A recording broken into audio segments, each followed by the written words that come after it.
actos. Nos acompaña esta tarde el profesor Jesús Ángel Jiménez García, es profesor del Departamento de Historia del Arte y Bellas Artes de la Universidad de Salamanca.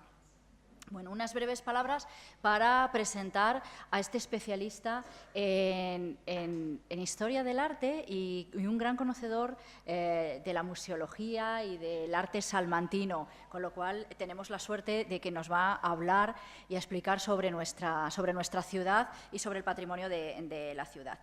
Profesor, como decía, desde hace muchos años en la Universidad de Salamanca y además director académico de la James Madison University aquí en la USAL. Varias son sus líneas de investigación sobre técnicas artísticas del siglo XVI, especialmente en pintura, y sobre museografía eclesiástica. Y en torno a esta línea es en la que va a impartir la conferencia de esta tarde. Ha participado en numerosos proyectos de investigación, tiene numerosas publicaciones, tanto en revistas científicas como en libros, en obras colectivas y en libros monográficos. Y bueno, pues desde su tesina, la tesis de grado que se hacía hace muchos años, porque ahora ya los planes de estudio lo denominan de otra manera, los primeros trabajos de investigación, pues ya desde esos primeros comienzos en la investigación ya trabajó sobre el arte de la ciudad y el patrimonio de la ciudad.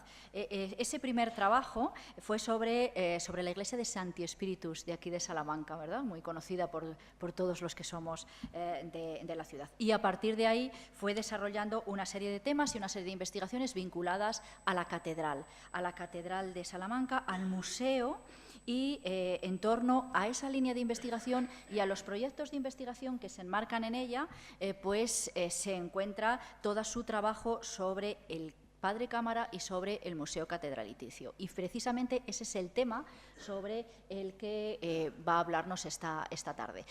Yo quiero agradecerle su presencia con nosotros, porque si se han fijado, él era uno de los investigadores que estaba en el congreso que ha tenido lugar en este salón de actos, con lo cual ha abandonado a los investigadores que estaban en el congreso para estar esta hora con nosotros. Así que le agradezco mucho que nos haya hecho un hueco dentro del congreso en el que estaba participando. Muchas gracias Jesús por estar con nosotros y bienvenido al programa de la experiencia. Bienvenido, que no es la primera vez que participa, con lo cual bienvenido de vuelta. Bienvenido de vuelta. Gracias a ti. Ahora, muchas gracias a ti, sobre todo por hacer esta invitación y nada, es un placer compartir aquí con este público que está, experiencias de la investigación que he llevado a cabo, como bien me decías, y bueno, en la presentación, como es amiga Maripaz, entonces lo que ha hecho es exagerar muchas de las cosas. No he exagerado y lo van a poder comprobar a lo largo de la conferencia todo lo que sabe y como es un especialista en la materia. Y bueno, pues solo quería dar las gracias a todos, a la Universidad de la Experiencia, al Ayuntamiento, Junta de Castilla y León y demás patrocinadores de estas iniciativas que me parecen fundamental. Y a partir de ahora, intentaré acercarles a una figura que seguramente que todos ustedes han oído hablar y todos tienen ya conocimiento, pero acercar una figura y principalmente acercarles desde el punto de vista artístico. El Padre Cámara, como vamos a ver, tiene muchísimas facetas, muchísimas líneas de actuación, pero principalmente hoy, si ven el título, el Padre Cámara y su Museo Catedralicio de Salamanca, y lo pongo en posesivo, su museo, porque es una idea principalmente de él y una idea que viene inspirada sobre todo por lo que él va a vivir, y por eso lo que voy a empezar en esta conferencia es con una biografía.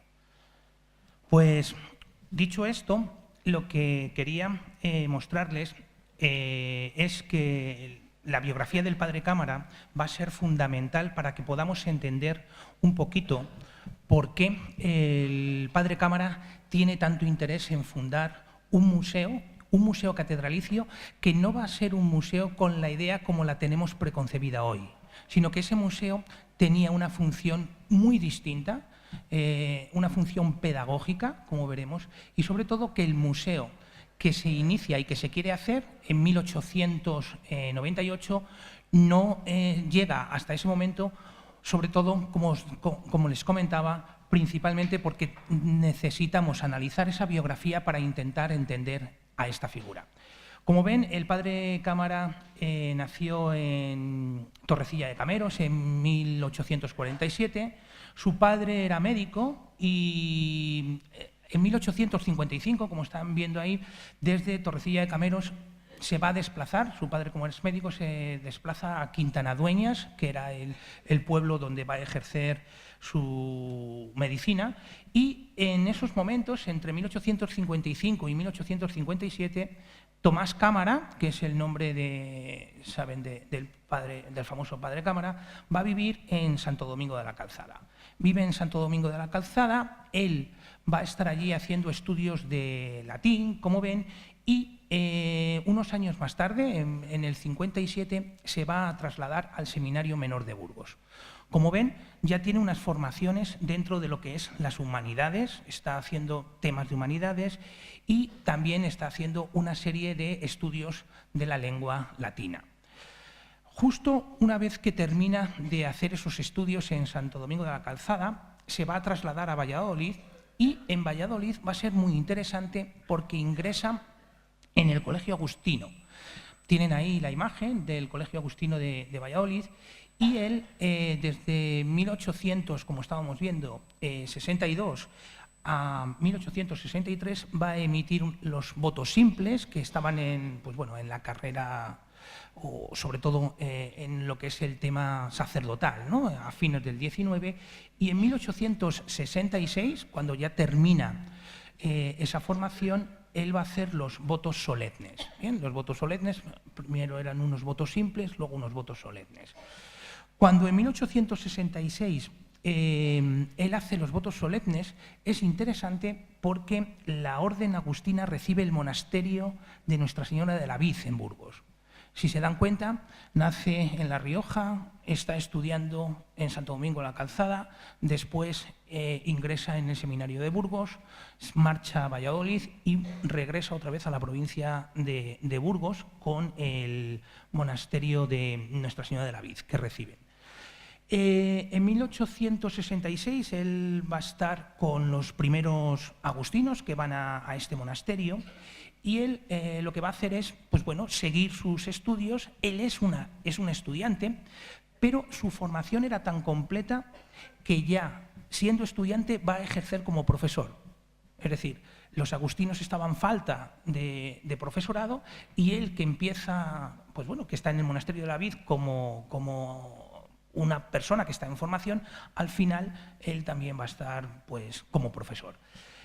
Una vez que concluye su formación y toma el grado de lector, que era el grado de lector más o menos coincidía con la carrera civil con el grado de doctor, él va a cantar misa y va otra vez a regresar a Valladolid. Si se dan cuenta es vuelvo, bien, y regresa a Valladolid y regresa a ese colegio de agustinos en Valladolid y va a ser profesor, ahora ya sí de pleno derecho, antes era en formación, va a ser profesor desde 1870 hasta 1883.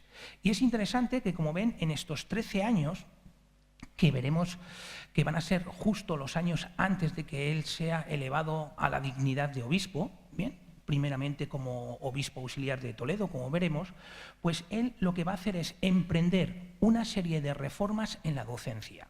Y esto es, como pueden comprobar, es muy interesante porque lo que él hace en estos años y en el Colegio de Valladolid, ahora supongo que muchos de ustedes a lo mejor lo conocen, otros a lo mejor no conocen lo que vamos a ver, pero va a ser completamente interesante porque no solo podemos tener la idea a lo mejor de un tipo teológico y demás, y vamos a ver que va a tocar muchísimos campos y muchísimos campos científicos. Bien, ¿qué hace durante este tiempo nuestro biografiado, el padre Cámara? Pues lo que va a hacer es ampliar la biblioteca, fundamental, importante sobre todo como centro del saber, pero va a crear un observatorio meteorológico. Estamos hablando de 1870 a 1883.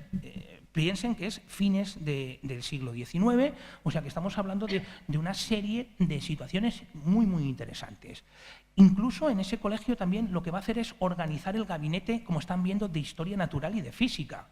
O sea, muchas veces a lo mejor tenemos la idea, pues bueno, en el museo, una serie de cuadros. No, este hombre lo que está haciendo es, sobre todo, es un gran plan de estudios.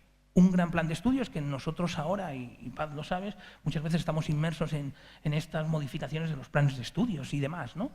Y él tenía conocimientos de ciencias filosófico-teológicas, por supuesto, su formación es en teología, pero también tenía conocimientos de física, de ciencias naturales y también de exactas. ¿Qué hace? Que como él quiere mejorar todo esto, va a emprender una serie de acciones. Y una de ellas, muy interesante, es la siguiente. En 1878 viaja a la Exposición Universal de París. Y viaja a la Exposición Universal de París, y en esa exposición en París existían una serie de divisiones a nivel tecnológico, a nivel artístico y también a nivel educativo que se presentan. Lo que están viendo ahí es el plano de la exposición, sería esto que estamos viendo a la derecha, justo es la zona del Trocadero, no el actual, sino que es un palacio, como vamos a ver ahora, que es el anterior. Bien, el actual es posterior, es del 37, y miren, nos encontramos que justo en la imagen de la izquierda es ese Palacio del Trocadero, un Palacio del Trocadero que está en el mismo lugar donde está ahora, los que conozcan París, pero miren a la derecha lo que nos vamos a encontrar y lo que pudo ver el padre Cámara. Esa es la Estatua de la Libertad justo antes de que se entregue a Estados Unidos. Bien, entonces estamos viendo, pues bueno, como una serie de ideas. Imaginen una persona que estaba, pues bueno, mejorando la educación de este colegio agustino, entonces que viaja y puede tener una serie de compromisos y también una serie de relaciones que van a ser muy interesantes. ¿Qué está ocurriendo en esta Exposición Universal de París? Pues lo que está ocurriendo es que es muy, muy importante, porque justo en 1878 la arqueología y sobre todo la antropología, que ya venían desarrollándose anteriormente, van a tener una fuerza importante. Y van a tener una fuerza importante y existen una serie de debates en esta exposición sobre la antigüedad, el origen del hombre, sobre el progreso, también sobre la ciencia y la religión. Y si se dan cuenta, seguramente que les vendrá a su memoria ahora algunos cuadros como el famoso de Picasso. Bien, que estamos en estas ideas. Bueno, quiero que vayan viendo este tema. Él viaja y lo que busca es una experiencia, pero ¿qué va a ocurrir? Que cuando está en París va a establecer una amistad muy fuerte con Louis Breguet. ¿Quién era Louis Breguet? Pues es una persona muy importante dentro de lo que son las ciencias, y con él va a compartir experimentos. Comparte experimentos, esa amistad lo que va a hacer es va a seguir, y él va a tener, pues bueno, sobre todo epistolarmente, una gran relación que hacía partícipe a sus alumnos. Lo que estábamos hablando, que estaban creando, pues bueno, esos gabinetes y demás. Entonces, ¿qué ocurrió? Que junto con él, en Valladolid, nos vamos a encontrar que se llegan las noticias del fotófono. ¿Y qué era el fotófono? El fotófono era la primera vez que se hacía algo inalámbrico. O sea que para nosotros ahora que estamos en la era digital, que estamos a golpe de clic, ¿no? en multitud, pensemos en todo esto en el siglo XIX, ¿no? En el siglo XIX que va a ser, pues bueno, una de las ideas interesantes. Pero también, como ven, dio luz eléctrica por primera vez en Valladolid. Llega la luz eléctrica a Valladolid gracias también al padre Cámara, porque lo habían experimentado justo también en esta exposición de 1878. O sea que es, como ven, muy, muy interesante, pero no solo sus viajes. ¿Qué organiza el padre Cámara? Pues organiza la fundación de una revista, la revista agustiniana, en 1881. Hoy todavía se publica con otro nombre, que es La Ciudad de Dios, la revista de los agustinos, pero también, aparte de esas acciones en la mejora educativa, vamos a ver que tiene distintas publicaciones. Se había publicado, y esto es muy interesante, que en este momento, en el siglo XIX, Draper había publicado El conflicto de la religión y la ciencia. Saben que en este momento es siglo XIX, fines del siglo XIX, pues bueno, las teorías evolucionistas, las teorías creacionistas, y imagínense todo lo que se estaba haciendo. Pensad, por ejemplo, que en Barcelona, pues una asociación decide realizar la Sagrada Familia, con esas ideas principalmente, pues bueno, en ese estilo, ¿no?, que estábamos y en eso que estaba ocurriendo ahí. Pues lo que va a hacer el padre Cámara es contestar a este conflicto que John Draper, que era un escritor americano, plantea, ¿no?, el conflicto entre ciencia y religión. Todo esto que estoy anunciando ahora y que les puede parecer a lo mejor un poco arduo, va a tener completamente sentido cuando veamos lo siguiente. Perdonen que a lo mejor insista en esto porque sí que es interesante. Entonces tenemos, si piensan, sus viajes, tenemos también cómo se organiza, ¿bien?, una revista donde se va a publicar esos conocimientos y cómo también nos encontramos publicaciones que él hace con temas muy interesantes. ¿Qué está ocurriendo en esta década? Pues en esta década nos estamos encontrando, miren, por ejemplo, con Theobald Chartrand o Henry Geography, El día de la visita, y si se fijan, tenemos un tipo de pintura en el mismo momento que el padre Cámara está hablando sobre todos estos temas, un tipo de cultura donde los temas hospitalarios, este realismo suavizado, ¿bien?, este realismo suavizado y también este socialismo, pues bueno, burgués, como podríamos denominarlo, ¿bien?, está instalado en la sociedad. Pero nos encontramos también, por ejemplo, con el famoso cuadro de Picasso, Ciencia y Caridad, de Picasso, que estamos viendo cómo se está realizando todo esto. Y es muy interesante porque también en esta época hay otras personas dentro de la Iglesia que se están haciendo cargo de hacer las teorías tradicionales del arte prehistórico. Pensemos, hay unas teorías del abate Breuil, el abate Breuil, que nos va a decir, ¿y qué van a hacer? Lo que van a hacer es tomar unos ideales que ellos habían hecho litúrgicamente hablando y los van a plasmar, ¿no?, los van a plasmar en estas formas. Entonces, lo que quiero que vean es que hay un caldo de cultivo muy interesante y muy importante en este momento. ¿Qué ocurre en 1883? Hemos visto que el amejorado va a ser nombrado obispo auxiliar de Toledo. Todavía no existe la diócesis de Madrid.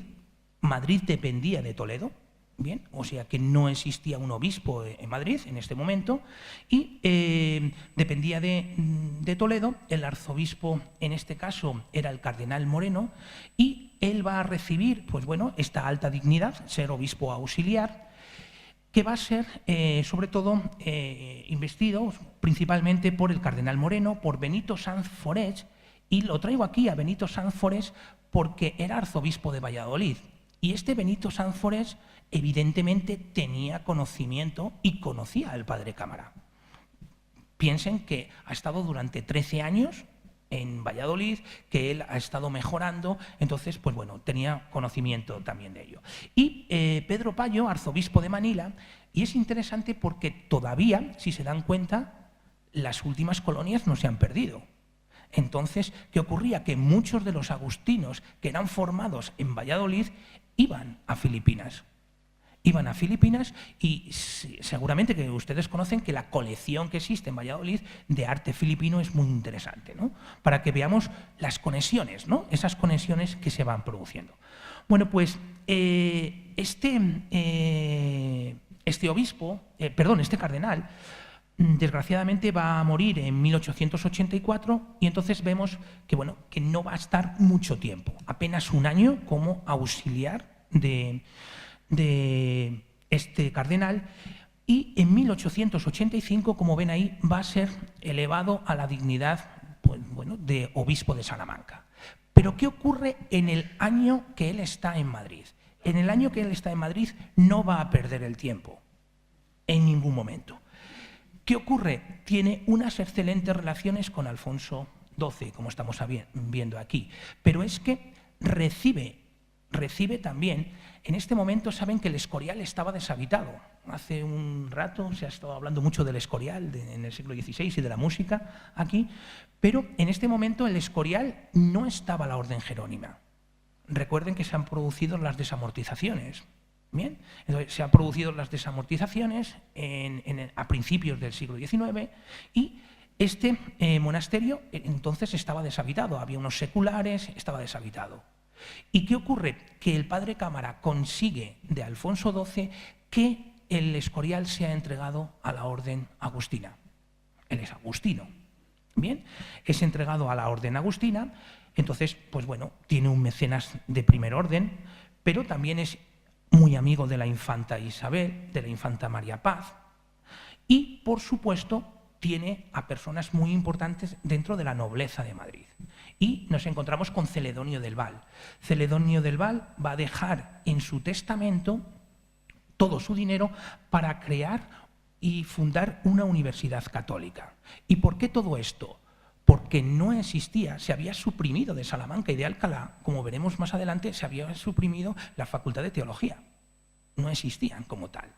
Entonces, pues bueno, hay un ambiente muy interesante en lo que estamos viendo, que él se va rodeando de personas, como ven, de primer orden. Estamos hablando de, pues bueno, la realeza, estamos hablando de personas también muy interesantes y muy importantes en el ambiente de Madrid. A todo eso estamos hablando en este año. ¿Qué ocurre? Que en Madrid va a destacar por su oratoria. ¿Y por qué? Porque él lo que hacía era impartir conferencias científico-religiosas. Y ahora vamos a irnos y vamos a entender lo que él había hecho en París, lo que había visto en París, en la Exposición Universal. Entonces, en estas conferencias científico-religiosas hablaba de libertad y de la fe, hablaba de la razón humana y de la fe, es decir, de cómo compaginar lo mismo que acabábamos de ver, cómo Picasso también, evidentemente auspiciado por su padre y por la tradición que existía en ciencia y caridad, pero miren que era muy interesante la formación de este hombre, una formación muy, muy completa. Los periódicos de la época, como ven ahí, es el del siglo futuro, se hacían eco de todo esto, y es interesante porque estas conferencias no es algo que el padre Cámara instituya en Madrid y que sea algo novedoso, no, ya se venían haciendo también en la época principalmente de la Cuaresma, se venían haciendo en Notre Dame, en París. Él ha viajado a París. Tengan presente todo esto, cómo vamos uniendo con estas cosas. Pero además, en Barcelona también se celebraban. Y existe, por ejemplo, Eduardo Llanas Lluvero, que lo hacía, y en Barcelona, entre 1878 y 1880, también se habían hecho estas conferencias. Pero es interesante, piensen que en un año, del 83 que estábamos hablando al 84 que va a morir, y en el 85, como saben, es elevado a la dignidad de obispo de Salamanca, él lo que está haciendo es movilizarse y moverse en todos los ambientes. Hemos visto su oratoria, hemos visto sus mecenas civiles, pero por supuesto es íntimo amigo de Mario Rampolla del Tíndaro. ¿Y quién era este hombre? Este hombre era el nuncio del Papa. Y era el nuncio del Papa que estuvo a punto de ser elevado a la cátedra de San Pedro. Hubo una serie de problemas cuando murió León XIII, pero estamos hablando de una persona que es el delegado del Papa y que era íntimo amigo también del padre Cámara. Y este hombre, pues lo que vamos a ver es que con esa amistad, Mariano Rampolla del Tíndaro, que era el nuncio del Papa, por ejemplo, van a participar casualmente en el acto de entrega del Escorial en 1885, cuando el 10 de agosto, 2 días antes de que haga su entrada en Salamanca. Bien, él estaba en el Escorial recibiendo, pues bueno, a la orden, con la orden de San Agustín. Y entonces entra en Salamanca el 12 de agosto. Entra en Salamanca el 12 de agosto de 1885 y él termina su periodo en 1904 porque va a morir en 1904. Muere en 1904, muere en Córdoba, estaba en una serie de balnearios, el padre Cámara tenía una serie de problemática, sobre todo relacionado con diabetes y demás, estaba en ese tema. Pero ¿qué va a hacer él cuando entra en Salamanca? Y esto es a lo que nosotros ahora vamos a centrar la atención. Sobre todo que hace acciones diocesanas, acciones en el campo social, pero también acciones en la vida pública y, por supuesto, en el arte. ¿Qué hizo cuando llegó a Salamanca?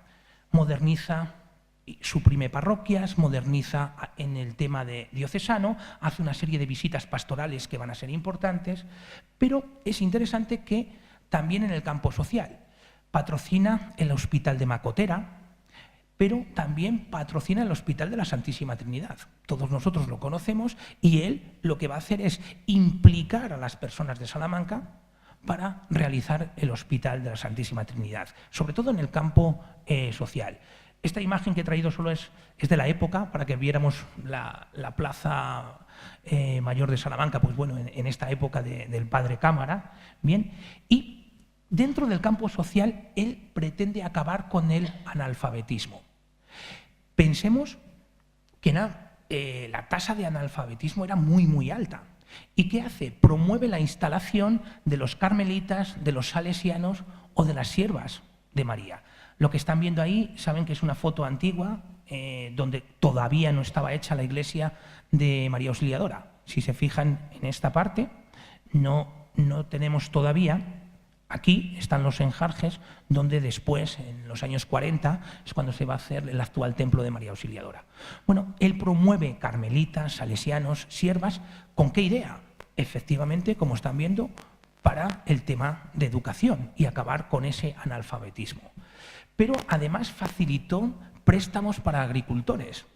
Y lo que hace es el Círculo Católico Obrero. Yo no sé si recordarán, seguramente que muchos de los que están aquí, hay una de las cajas, en Burgos había dos cajas, la caja de Burgos y la caja del Círculo Católico. Bien, o sea que piensen todo esto que se está moviendo y qué es lo que estamos viendo aquí. Esto es San Isidro. Esta imagen que están viendo es la portada de San Isidro, nuestro aulario, donde nosotros aquí en Geografía e Historia, cuando no tenemos sitios y tenemos más alumnos de lo normal, nos toca ir hacia San Isidro. Pues lo que ven es una imagen de cómo estaba la iglesia de San Isidro en ese momento, ¿bien? Porque bueno, hay un incendio y demás, al final se va a destruir más adelante, y el edificio que hay ahora, por ejemplo, es de Genaro de No, de 1933, que conservan elementos de la antigua fábrica de San Isidro o San Isidoro. No sé si han pensado que cuando se hace el traslado del cuerpo, voy a hacer un pequeño kick-up o un pequeño paréntesis, cuando se hace el traslado del cuerpo de San Isidoro desde Sevilla para llevarlo a León, en esa parte que se hace en el camino del sur, ¿no?, de Santiago, que es la Vía de la Plata, el descanso que hace del cuerpo de San Isidoro es justo aquí, y por eso se erige después la iglesia. Bien, y es nuestro patrón de los historiadores. Bueno, pues hemos visto que en el campo social, en la política, fue también senador por Salamanca. Es un senador que no es el mismo sistema que actualmente, pero practicó un cierto liberalismo. No podemos hablar ahora de que fuera unas ideologías socialistas, ni mucho menos, pero sí practica un cierto liberalismo. Incluso le costó enemistades con las personas dentro del ala más proclive, ¿no?, a los tradicionalistas. Es decir, la verdad es que fue atacado en este tema, fue atacado tanto por los afines como por los contrarios. Bien, ¿qué hizo? Seguir los postulados de León XIII. Y León XIII, como vamos a ver ahora, puso mucha énfasis a la importancia de los estudios históricos. Y va a ser, como verán, muy interesante. ¿Qué más hace? Participa en congresos católicos. Se organiza por primera vez en España, en 1889, el primer Congreso Católico Nacional. Esos congresos en toda Europa se habían hecho y ellos toman ese modelo. O sea que vamos a ver que participa en ese congreso, pero también crea diarios de tendencia católica, como el Criterio, el Lábaro, bien, la Semana Católica. Todo esto se publicaba, ¿dónde? En la imprenta que él crea en Calatrava. Pensemos también. ¿Qué más? Acciones de restauración. Esto que están viendo aquí es el Palacio del Obispo. Él lo manda a hacer de nueva planta, como estamos viendo. Pero, por supuesto, esta iglesia, miren, es de nueva planta San Juan de Sagún. San Juan de Sagún, la imagen de la izquierda es cuando estamos en pleno proceso, ahí estaba la iglesia de San Mateo. Todos recordarán, bueno, todavía se conserva la nomenclatura de la calle de San Mateo, estaba la iglesia de San Mateo, que era una iglesia románica muy deteriorada, bien, donde está ahora el colegio de Francisco Vitoria, esa calle que sube, es la que recuerda todavía donde estaba la advocación de San Mateo, y entonces se hace de nueva planta. ¿Y por qué es interesante esta iglesia? Porque seguramente que los que están aquí en algún momento de su vida han ido a Asturias y han estado en Covadonga. Y es que sigue los mismos postulados neobizantinos, neorrománicos, que se van a hacer y que se van a argumentar en este Congreso Católico del que les estaba hablando, como veremos. Pues bueno, tiene esos recuerdos. Por supuesto, apadrina a Gabriel y Galán, todos aquí lo conocemos, y al escultor Marinas, al restaurador Tarragó y a Repullés. Lo que están viendo aquí es la idea de cómo tenía que ser la Basílica de Santa Teresa en Alba de Tormes. O sea, imagínense todo lo que intenta hacer en este periodo, ¿no? En el aspecto diocesano, en el aspecto social, en el aspecto educativo. O sea que él intenta darle una nueva perspectiva, una nueva forma a nuestra ciudad de Salamanca. ¿Y qué ocurre cuando llega? Como hemos visto, que para él era muy importante esto que ven aquí, es Calatrava, la formación. Si se dan cuenta, la formación era fundamental. Y en todos los aspectos, no solo la formación de los sacerdotes, sino en todos los aspectos, piensen cómo pues lo que va a hacer es ayudar a que los salesianos, las siervas de María, se pudieran establecer en la ciudad. ¿Y qué hace? Justo que el mismo año en el que entra el padre Cámara en Salamanca, vamos a ver que Rampolla, ese nuncio que hablábamos que era muy amigo del padre Cámara, hace un informe sobre el clero español.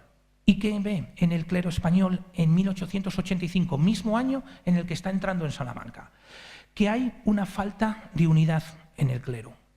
Cada obispo está siguiendo, como podamos decirlo ahora en términos coloquiales, la guerra por su cuenta.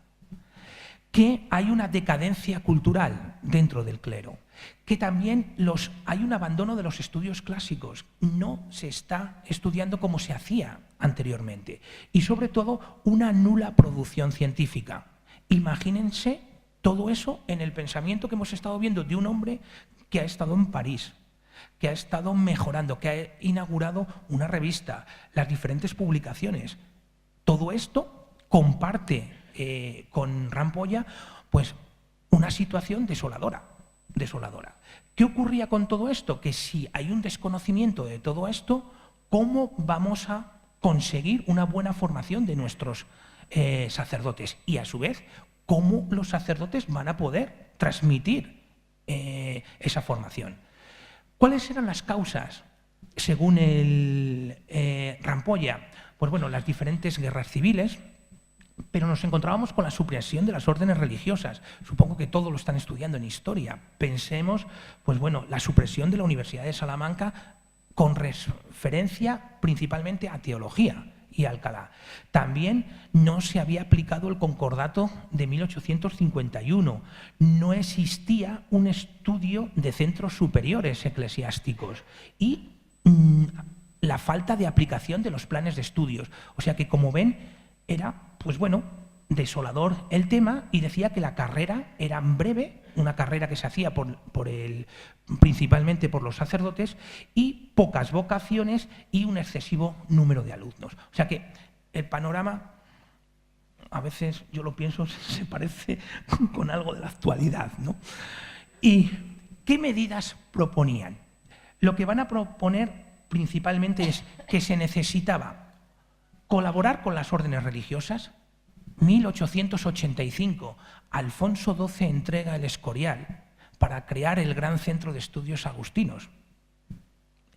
Pues colaborar con las órdenes religiosas, evidentemente el padre Cámara va a llevar el ascua a su sardina, él es agustino, lógicamente, pues bueno, pero sí que hay una colaboración con las otras órdenes religiosas, y lo que era muy importante, según ellos, era la restauración de la Universidad de Salamanca en cuanto a los estudios de teología.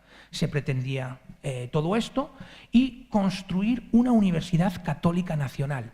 Piensen, ya había estado hablando el padre Cámara con Celedonio del Val de todo esto.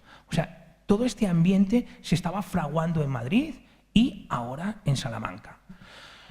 Coincide con todas estas ideas y el mismo año, el 12 de octubre, el Día del Pilar, que publica el padre Cámara una circular donde dice que él va a crear unos estudios eclesiásticos superiores. Como no tenemos esa universidad y necesitamos formar a nuestros sacerdotes, ¿qué vamos a hacer? Crear estos estudios superiores. Y alguien puede preguntar ahora, Jesús nos está hablando de todo esto, ¿y esto qué tiene que ver con el museo? Pues todo, absolutamente todo. Porque como decíamos al principio de la charla, el museo no se crea para la contemplación de la obra de arte solo, sino como algo pedagógico para enseñar a los nuevos sacerdotes. Y si se fijan ahí, él habla en el boletín eclesiástico muchísimas de las cátedras, pero me interesa que pongamos especial atención a la última. Bien, tenemos de filosofía, teología, de crítica bíblica, pero miren la última, de arqueología en todos sus ramos, especialmente sagrada, para conocimiento y explicación de los monumentos de la antigüedad. Pensemos, en 1878, en la Exposición Universal de París, ya se habían estado tratando. Entonces, ¿qué está haciendo? Lo que está haciendo es poner en práctica una serie de conocimientos que él ha ido adquiriendo a lo largo del tiempo y a lo largo de las distintas etapas por donde ha ido pasando. Bien, entonces esto va a ser muy interesante porque ¿qué sigue? ¿Es algo que él, inventa solo? No. Sobre todo son las nuevas formas. Y en esto era muy importante León XIII, el Papa que tenemos aquí, León XIII. Y sobre todo el Papa León XIII dice, tenemos que cambiar, la Iglesia tiene que cambiar. Si se dan cuenta, el otro día también hemos estado en un momento también interesante con el Papa Francisco. Pues aquí el Papa León XIII dice, esto tiene que cambiar. Se están produciendo muchísimos cambios sociales, muchísimos cambios económicos. Entonces, tienen que tener una perspectiva mucho más social, tenían que celebrar una serie de congresos para acercar esa información, pero sobre todo la conciliación de la fe y la razón. Imagínense que todo esto ya el padre Cámara lo habían hecho, bien, pero evidentemente no es algo que salga solo de ellos, sino es una idea que viene promovida por este papado. ¿Qué vemos? Que esas nuevas formas de actuar se transmiten y se abren los distintos archivos vaticanos en 1883. Hasta entonces, evidentemente, no estaban abiertos a la investigación. Se empieza a apoyar a los arqueólogos. Si se dan cuenta, yo les decía ahora, hace unos minutos, que muchos de los primeros teóricos del arte prehistórico, Lascaux, Altamira, después, para hacer esas teorías, son eclesiásticos, como decíamos. Pues bueno, la arqueología, creación de las cátedras de paleografía, pero si se dan cuenta, el 18 de agosto de 1883, el Papa, que es el famoso Papa de las encíclicas, lo que va a hacer es publicar Saempenuro Considerantis, donde dice que los estudios históricos son de suma importancia. Entonces, estamos viendo, pues bueno, que se está poniendo el énfasis en esa formación y en la formación histórica también. Y esa formación histórica va a dar sus frutos. Y justo en 1883, el mismo año, estamos viendo que en la revista de Galicia Diplomática se anuncia el primer museo eclesiástico, bien, primer museo eclesiástico que se va a fundar.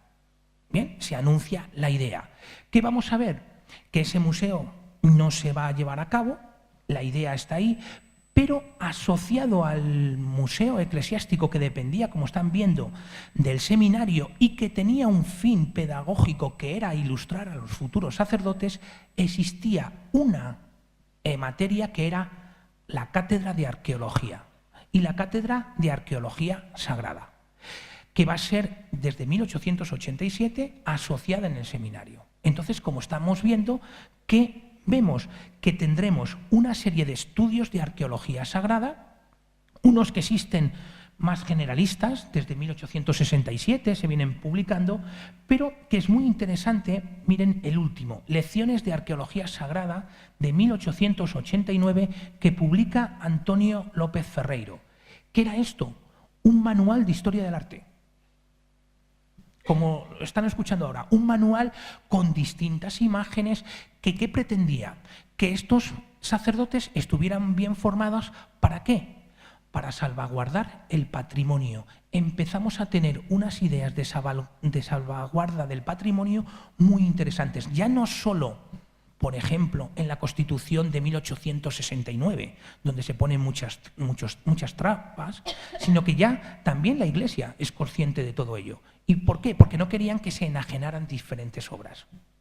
Incluso se enajenaban, y seguramente que ustedes habrán oído hablar a sus padres, pues cuando iban a un pueblo y se vendía por una plancha, a lo mejor. ¿Bien?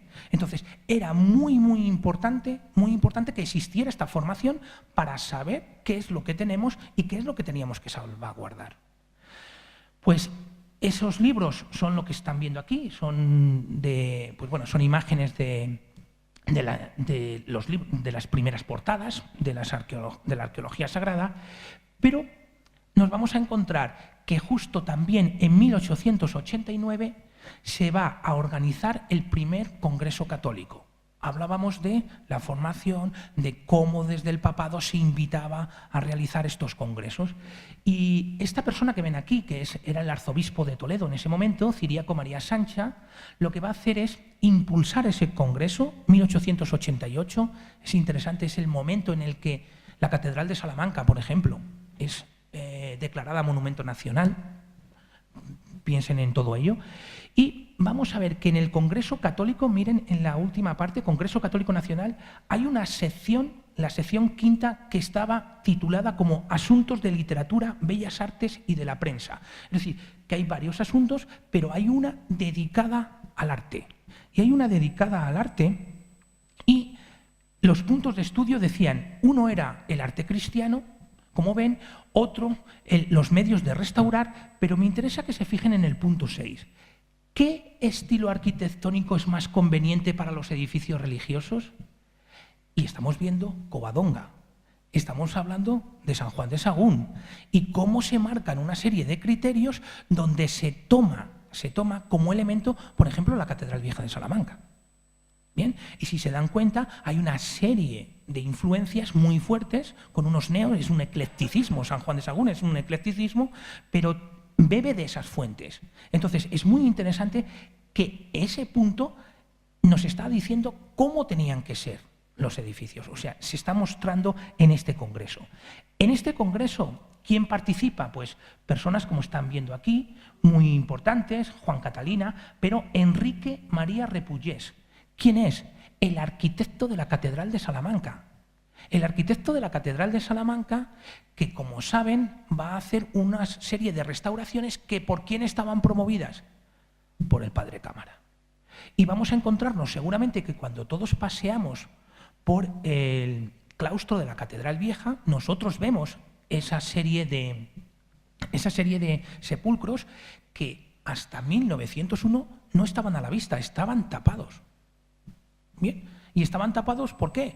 Porque se había decidido unas estéticas en el siglo XVIII y es en este momento cuando se van a descubrir. Bien, o sea que es muy interesante cómo aparecen estas personas y sobre todo el que ven ahí, el último personaje, el que tienen a su derecha, es Liborio Acosta, que era canónigo de la Catedral de Madrid. ¿Y quién es Liborio Acosta? El que expone y hace una ponencia, como hoy están sufriéndome ustedes a mí, en el que les dice cómo tenía que ser y por qué tenían que ser los edificios de una forma y un estilo arquitectónico. O sea, imagínense todo lo que se estaba haciendo en este momento. Bien, pues finalizado este Congreso Nacional, es interesante porque salen unas ideas, y salen unas ideas que ya las habían hecho en Santiago de Compostela. Recuerden que habían decidido hacer museos y salen unas ideas donde ¿qué tenían que tener? Pues bueno, tenía que existir, todo esto no es para que lo lean, sino es las ideas que están viendo, pero es una junta, un local para tener los museos y, por supuesto, un personal que los conservara, un personal que los custodiara y distintos medios. Estamos viendo todo este sistema y ¿qué ocurre? Que justo en 1891 se inaugura el primer congreso porque el de Santiago es fallido, no se llega a inaugurar. ¿Y dónde se inaugura? En Vic. En Vic se inaugura, en Barcelona. ¿Y por quién? Por este obispo, Josep Morgades. Josep Morgades, ¿quién era? Un íntimo amigo del padre Cámara que habían asistido a la sesión quinta del Congreso Católico Nacional y que todos, como ven, estaban unidos y siguiendo. Pero nos encontramos con el primer museo eclesiástico, que es el de Vic, donde nos encontramos también que Josep Cudiol i Cunil, una persona interesante, va a ser, no es el primero, es otro de los directores, pero va a hacer y va a desempeñar la cátedra de arqueología. Es decir, los directores de los museos normalmente eran también los que se encargaban de impartir la asignatura de la cátedra de arqueología sagrada. Y vemos, pues bueno, una de las, miren abajo, la parte de la izquierda es cómo estaba organizado. Ahí tenemos a este canónigo, que va a ser uno de los primeros directores, no el primero. ¿Y qué ocurre? Que justo en Lleida nos vamos a encontrar también con la inauguración de otro museo. Vic, Lleida. El obispo José Messeguer es muy conocido de Morgades también, es amigo de él, y vemos que este obispo estaba como secretario de Benito Sanz y Forés. No sé si lo recuerdan, pero Benito Sanz y Forés era el famoso arzobispo que había estado en Valladolid y que había estado en la designación y en la consagración como obispo del padre Cámara. Y este obispo, que era Sanz y Forés, va a estar en Covadonga y va a ser el que inicie la Basílica Nueva de Covadonga, con ese estilo. Este obispo va a ser su secretario hasta 1889 y él va a estar en Oviedo, este obispo, y va a pasar a ser obispo de Lleida. ¿Y qué hace en Lleida? Desde 1889 a 1905 funda un museo. ¿Para qué? Para que sirva también como experiencia a los que estudian la arqueología sagrada. ¿Qué más? Pues nos encontramos con las ideas y miren, lo que es interesante es que quería leerles esto porque son unos detalles fundamentales a la hora de exponer y cuáles son los ideales. Y decía este obispo, no queremos que el museo se convierta en un panteón de restos más o menos carcomidos por la polilla. Tampoco pretendemos despojar a las iglesias de ningún objeto actualmente necesario para el culto divino. Ni tan siquiera es nuestro ánimo privar a los pueblos de objetos que se han acostumbrado a ver toda su vida. Imagínense, 1889, que estamos hablando. Bien, cuando él llega, no pretende quitarle las cosas. Yo no sé, seguramente que ustedes habrán oído hablar cuando llegó el director del museo en diferentes pueblos y se fueron las obras a otro sitio. Los ideales no eran esos, como están viendo. O sea que era un pensamiento, como ven, muy, muy adelantado. Estamos hablando de fines del siglo XIX. ¿Bien? ¿Qué más tenemos? Que no solo nos encontrábamos con estos dos casos, también nos encontramos con Astorga. Y este que ven aquí es el obispo Juan Grau. ¿Y Juan Grau quién es? Íntimo amigo de Antoni Gaudí. Juan Grau, como saben, en Astorga pide que se haga el palacio episcopal que hace Gaudí también. Pues Juan Grau también está en esa sección quinta y también quiere organizar un museo. Hemos visto la parte de Cataluña, hemos visto la parte de Galicia y ahora en Castilla y León también. Y quiere organizar y dice que va a realizar, anuncia ese nuevo museo que desafortunadamente no se inaugura hasta 1954. Pero para que vean cómo se va uniendo todo, cómo se van uniendo con un ambiente que todos conocen, ¿no? Gaudí, Grau, piensen en todo ello. Y así llegamos al Padre Cámara. Y hemos visto que hay una serie de museos. ¿Y qué hace el Padre Cámara? Que en 1898 va a hacer una de esas visitas pastorales. Recuerdan que hablábamos que era muy importante. Pues una de esas visitas pastorales en las que dice que quiere estudiar con detenimiento el proyecto ya en otras ocasiones propuesto y pensado en la sala capitular. Y como ven, lo traigo en otro color, porque el Padre Cámara desde 1885 ya había estado siguiendo en esto. Había creado los estudios superiores en Calatrava, había creado una serie de ideas. Bien, y vemos que él intenta fundar ese museo y el 22 de diciembre dice en su visita y le dice al Cabildo que proyecten ya la sala capitular. Si se dan cuenta, íbamos a la catedral ahora mismo, íbamos a la catedral vieja. Las salas capitulares, las famosas salas capitulares, son las salas del museo. Es decir, ya desde ese momento pues, se indica. Y sobre todo, ¿qué dice? Que se haga con prontitud y esto no va a ocurrir. Por lo que en abril de 1901 el Padre Cámara vuelve a solicitarle al Cabildo que pongan en marcha ese tema y que pongan en marcha y que hablen, miren, con el canónigo arqueólogo. Me interesa solo lo de arriba. Todo esto es para que vean que es una carta que mandan, pero que hablen con el canónigo archivero. ¿Qué ha hecho el Padre Cámara cuando llegó aquí? Lo que hizo fue, seguramente que ustedes han oído hablar de Nacarcolunga. Y seguramente que todos cuando hemos cogido la Biblia, los estudios de la Biblia de Nacarcolunga. Nacarcolunga y Román Bravo Riesco fueron enviados por el Padre Cámara a Roma. ¿Y por qué fueron enviados por el Padre Cámara a Roma? Porque quería que se formaran para que ellos luego empezaran a exponer y formar a todos, por supuesto, los sacerdotes nuevos. O sea que imaginen la idea, este Román Bravo Riesco, del que no se ha hecho muchas cosas hasta que empezamos a buscarlo, nació en Calzada de Valduciel, murió en 1946, pero es interesante porque va a coincidir con nada más y nada menos que Manuel Gómez Moreno. Manuel Gómez Moreno, para los historiadores del arte, es la fuente primera. Cuando vas a hacer un estudio tienes que consultar el famoso catálogo. Pues Román Bravo Riesco va a estar con él y quería que vieran, esto es una pequeña, lo traigo a título, bueno, no es para extenderme, pero bueno, es una pequeña biografía y él va a conseguir en 1900 ser canónigo, arqueólogo, archivero. Canónigo archivero, lo que va a hacer es entonces tomar posesión de principalmente el archivo de la catedral, se hace cargo de la cátedra de arqueología también y, por supuesto, tiene que llevar a cabo el museo.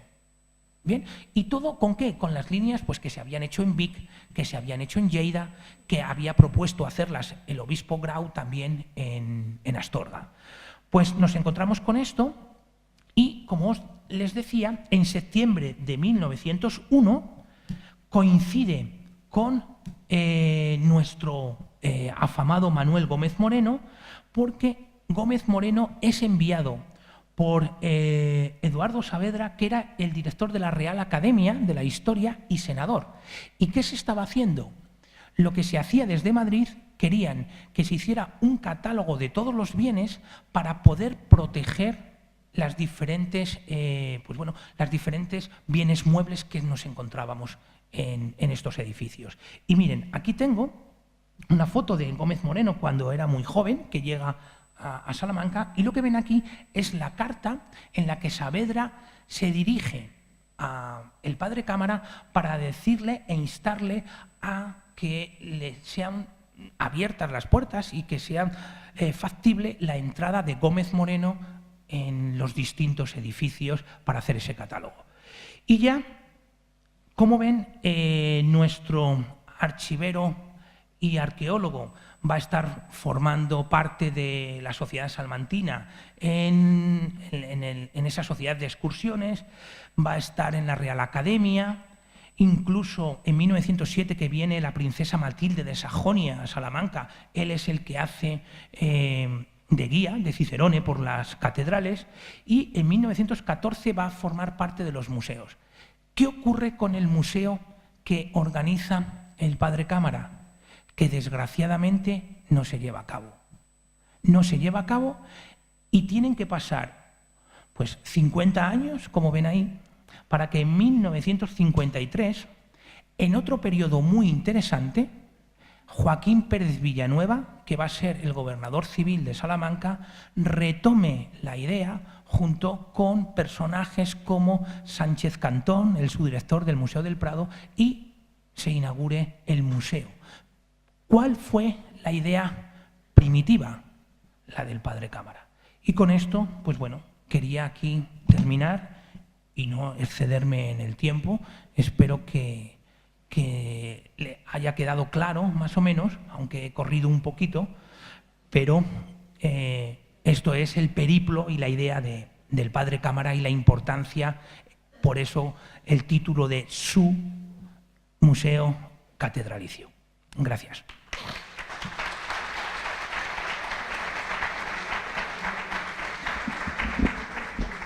Pues muchas gracias, Jesús, porque hemos aprendido mucho más de la historia de Salamanca y de este ilustre personaje tan interesante y tan importante para la historia de la ciudad, yo creo, con una labor, pues yo creo que de un tanto desconocida. Yo no sé si valoramos en toda su dimensión toda la obra que hace o que hizo y que proyectó el padre Cámara. Abrimos un turno de preguntas, porque yo creo que nos ha apuntado, Jesús nos ha apuntado muchos temas y yo creo que podemos aprovechar su presencia para que, bueno, pues nos pueda desarrollar algo que os haya interesado, que os haya llamado la atención o que no le haya dado tiempo a ampliar.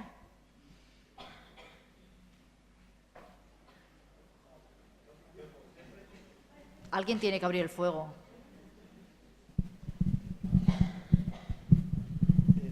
¿Cómo es posible en estos años de mediados del siglo XIX, a finales del XIX, emprender tantas cosas como emprendió el padre Cámara cuando estábamos en la crisis económica, las guerras de independencia, las últimas colonias y el desastre del 98? Si se da cuenta, podríamos irnos justo a otros momentos de crisis. Normalmente siempre los momentos de crisis son los mejores momentos y más fructíferos a la hora de la producción intelectual. Siempre, ¿por qué? Porque lo que te hace es recapacitar y lo que te hace es buscar y mirar propiamente dentro. El desastre del 98 fue uno de ellos, por supuesto, ¿no? Y tenemos pues una serie de literatos y una serie de filósofos, pensemos Unamuno, y pensemos en distintas personalidades. Lo que es interesante es que todo esto que estamos proyectando, desgraciadamente, no era el sentir de toda la sociedad. Era el sentir de una clase que había tenido la fortuna de haberse podido formar. ¿Bien? ¿Y qué ocurre? Que lo que es interesante sobre todo es que el padre Cámara no quiere que eso quede en una élite, sino él está luchando principalmente por el analfabetismo. ¿Y qué hace? Lo que está haciendo es vincular a todos los estamentos sociales. Si, como decía hace un rato, principalmente cuando está ese año en Madrid, él toma sus contactos y no son malos contactos. Y a partir de esos contactos, a unos para que le ayuden intelectualmente, otros económicamente. Y todo eso, lo que él está haciendo es una labor que es muy interesante. En el campo social, como decíamos, cuando él llega, no sé si lo conocen, he pasado más rápido para no ir hacia el tema, pero hubo un tema de cólera. Cuando entra él, y entonces cuando está entrando en 1885 hay un tema del cólera y por eso es cuando promueve ese hospital de Macotera. ¿Y qué ocurre cuando llega a Salamanca? Pues ve que no hay un hospital digno y demás.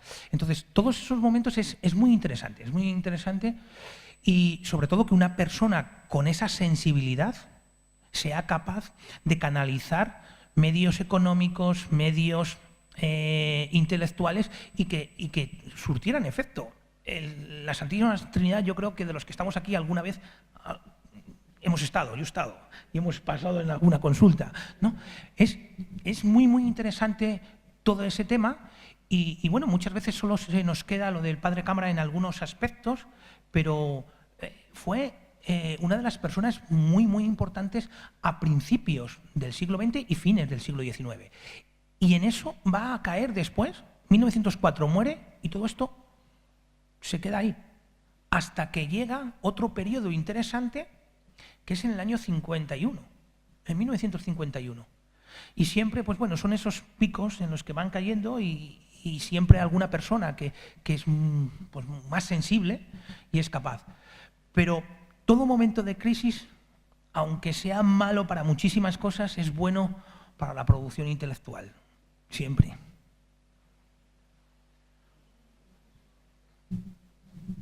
Pues qué interesante reflexión y lección nos deja Jesús, o sea que bueno, al menos tenemos ahí la vertiente positiva. Tenemos una pregunta por aquí a la izquierda.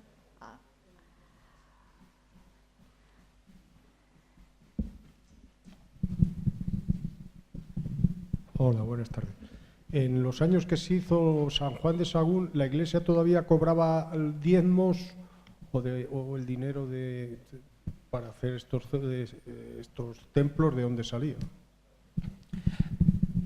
Sí, en ese momento todavía se tenía una estructura, pero lo que se está haciendo es un aperturismo, sobre todo con León XIII. A partir del papado de León XIII se le está quitando el poder temporal que él tenía. Saben que hay una serie de situaciones y una serie de problemática, pero todavía no podemos verlo con la misma óptica que actualmente. ¿Bien? Pero sí se seguían manteniendo esas ideas que poco a poco se van a ir cambiando en este papado, con el papado después de León XIII.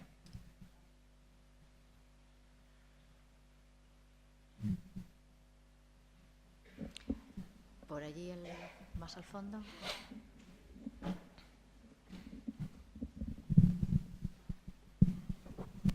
Hola. Yo quisiera saber, oír algo de los objetos arqueológicos descubiertos en Manceras de Arriba y si se sabe dónde están ahora.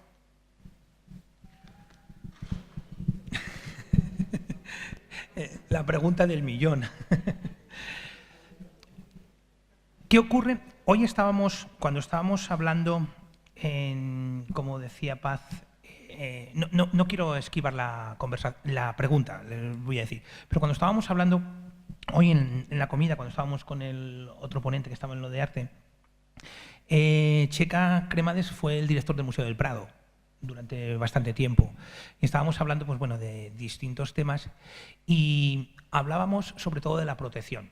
Yo a mis estudiantes de gestión, yo doy en cuarto de arte, doy gestión del patrimonio, entonces les aburro con las normativas, pero no les aburro con las normativas, con los artículos, pero sí con los preámbulos.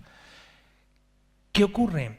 Que es muy interesante que muchas veces hablamos de, cuando se encuentran diferentes restos, hablábamos siempre de, bueno, que la francesada, después las desamortizaciones, y no hay que ir tan atrás, no hay que ir tan atrás. Y no hay que ir tan atrás porque Gómez Moreno, que hace el catálogo, cuando se ven las distintas fotografías de su catálogo, lo hace en 1901, pero no les he dicho que no se publica hasta 1954. O sea que pasan la friolera de 50 años. Ese catálogo estaba en el servicio científico en Madrid, en Diego Velázquez, en todo esto. Tenía acceso público de muchas personas. ¿Y qué ocurría? Que muchas personas, como todos los sabemos, imagínense los años de la autarquía, imagínense los años de la posguerra. ¿Bien? ¿Qué estaba ocurriendo? Pues evidentemente hay unas necesidades mayores, como estábamos hablando antes de... Y hay unas necesidades mayores. Y entonces, ¿qué se está haciendo? Que muchas de esas obras se venden. ¿Y por qué se venden? Es que no podemos verlo con la misma... Lo que ha pasado en ese momento tenemos que estudiarlo en ese momento. Luego analizaremos. ¿Y por qué se venden? Pues porque había unas necesidades básicas que había que cumplir. Y muchas de estas obras pues aparecen después en colecciones privadas o en museos. Como por ejemplo, pero hay obras en el Museo Marés que estaban en las Úrsulas. Y muchas veces se dice, no, la francesada, las desamortizaciones de Mendizábal, las de... Sí, se hizo, pero bueno, en otros momentos, como por ejemplo en los años 50, 40 y 50 en España, también sufrieron. Ahora, no le puedo contestar con precisión. Solo le puedo decir que es el proceder o cómo ha sido el proceder de distintos momentos. Ahora sí que hay un mayor control de todo eso y hay unas juntas, por ejemplo, Checa pertenece a esa junta, no se puede exportar, no se puede vender, bueno, hay distintas leyes protectoras, la de 1985 y demás, pero es difícil. O sea que siento no poderle explicar más. Hola, buenas tardes. ¿Nos puede decir, le voy a hacer dos preguntas. Vamos a ver, durante finales del siglo XIX, como acaba de exponer, hay un interés grande por el arte, por la cultura, por los temas arqueológicos y tal. En nuestra provincia, en la provincia de Salamanca, en esa época hay dos personajes, uno en el obispado de Salamanca y otro en el de Ciudad Rodrigo. El de Salamanca, César Morán, que en algunos aspectos pasa por ser el pionero en la arqueología de nuestra provincia, y en el de Ciudad Rodrigo, Serafín Tella, que también, el primero era agustino también, era de la misma orden que este señor que estábamos hablando. El otro no recuerdo de qué orden era. Y luego otra cuestión que le quería preguntar, da la casualidad que ayer en el diario local, en el único escrito que tenemos, pues hablaba de las relaciones del padre Cámara con Pedro Dorado Montero. Si nos puede decir algo. Gracias. Pues sí. En esto de Dorado Montero no he estado, vamos, ahora mismo yo lo dejé, sí que lo miré, lo dejé, y sobre todo lo que aquí me gustaría que estuviera ahora Mariano, que es un gran especialista en ese tema, porque yo lo abordé desde el punto de vista artístico. Entonces, sé que hubo una serie de, sí, bueno, lo de ayer, una serie de problemática. El padre Cámara va a ser criticado, como yo decía, por sus afines y por sus enemigos. Es decir, sus afines decían que era demasiado liberal y sus enemigos decían que era un retrógrado. Entonces, fue una persona que intenta hacer, pues bueno, abrir ese campo en Salamanca, pero como les digo, yo ahí sí que no soy tan especialista en el tema de sobre todo relacionado con ello, y como les digo, pues ojalá que estuviera Mariano, que les podría resolver muchísimo más sobre ello. Yo sí que les puedo comentar más porque he enfocado mi línea de investigación en el tema artístico. De los dos eclesiásticos anteriores que se dedicaron a la arqueología y tienen, digamos, sus museos, sus obras. Por ejemplo, Serafín Tella en la Catedral de Ciudad Rodrigo tiene bastantes obras, y en el Museo Provincial de aquí de Salamanca también hay algunos descubrimientos de él. Y César Morán, en todos los tratados que se habla sobre arqueología en la provincia de Salamanca, pues también sale a relucir, que era agustino. Y por no citar otro más moderno que tiene en la provincia, en la localidad de Alba, es el padre Belda, ¿no? Sí, que ese es más moderno. Sí, y existen estudios sobre ellos también, y siguen la misma línea que, sobre todo, esta línea no es, como yo decía antes, no es del padre Cámara. Lo que viene es abierta principalmente por el papado de León XIII. El papado de León XIII, y a partir de ahí se le empieza a dar una importancia a los estudios históricos, pero principalmente es para contestar una idea. Y es conciliar la fe con la razón. Y es conciliar esa idea en la que lo que tenemos que hacer, o lo que está ocurriendo cuando Draper nos habla de ese conflicto, lo que tienen que hacer es demostrar con la arqueología la existencia de Dios. Entonces, eso es lo que se promueve desde ahí, y siguen en esa línea. Y son seguidores de esa línea. Y, por supuesto, hay una serie de estudios que tratan sobre lo que usted estaba comentando.